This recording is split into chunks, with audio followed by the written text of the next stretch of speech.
ಇಲ್ಲಿರೋ ಎಲ್ಲ ಗೃಹಸ್ಥರಿಗೆ ನಾನು ಹೇಳ್ತಾ ಇದ್ದೇನೆ, ನಮಗೆ ಸಂಬಂಧಪಟ್ಟ ವಿಷಯ ಅಲ್ಲ ಇದು. ದೇವರು ಆರೋಗ್ಯ ಶಕ್ತಿ ಎಷ್ಟು ಕೊಟ್ಟಿದ್ದಾನೆ, ವೈದ್ಯರ ಸಂಪೂರ್ಣ ಸಲಹೆ ಎಷ್ಟಕ್ಕಿದೆ, ಅಷ್ಟು ಸಂತಾನವನ್ನ ಅವಶ್ಯವಾಗಿ ಎಲ್ಲ ಗೃಹಸ್ಥಾಶ್ರಮಿಗಳು ಪಡೆಯಿರಿ. ಸಂತಾನ ನಿರೋಧ ಮಾಡಬೇಡಿ.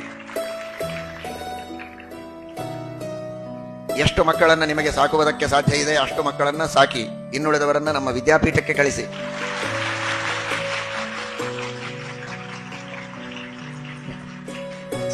ಚಪ್ಪಾಳೆಯಿಂದ ನನಗೆ ಸಂತೋಷ ಇಲ್ಲ, ಮಕ್ಕಳನ್ನ ಹಡೆದು ಕಳಿಸಿದಾಗ.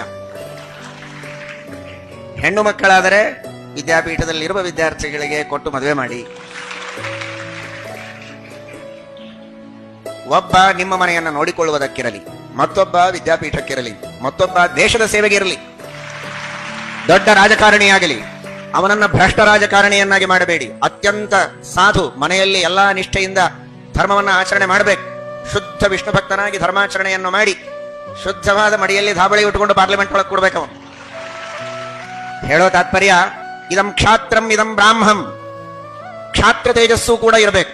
ತನ್ನ ಬ್ರಾಹ್ಮಣ ವೃತ್ತಿಯನ್ನ ಬಿಡದಂತೆ ಬ್ರಾಹ್ಮಣ್ಯವನ್ನು ಉಳಿಸಿಕೊಂಡು ದೇಶದ ರಕ್ಷಣೆಗಾಗಿ ಅತ್ಯಂತ ಧಾರ್ಮಿಕನಾಗಿ, ಕಾಸು ಅಪೇಕ್ಷೆ ಪಡದೆ ಪ್ರಾಮಾಣಿಕವಾಗಿ ದೇಶದ ಸೇವೆಯನ್ನು ಮಾಡುವಂತಹ, ದೇಶಕ್ಕೆ ನ್ಯಾಯ ಒದಗಿಸುವಂತಹ, ಸರಿಯಾದ ಶಾಸನವನ್ನು ಮಾಡುವಂತಹ ಶಾಸಕರು ನ್ಯಾಯಾಂಗದೊಳಗೆ, ಕಾರ್ಯಾಂಗದೊಳಗೆ, ಎಲ್ಲದರೊಳಗೂ ನಮ್ಮ ಸಜ್ಜನರು ಬರಬೇಕು.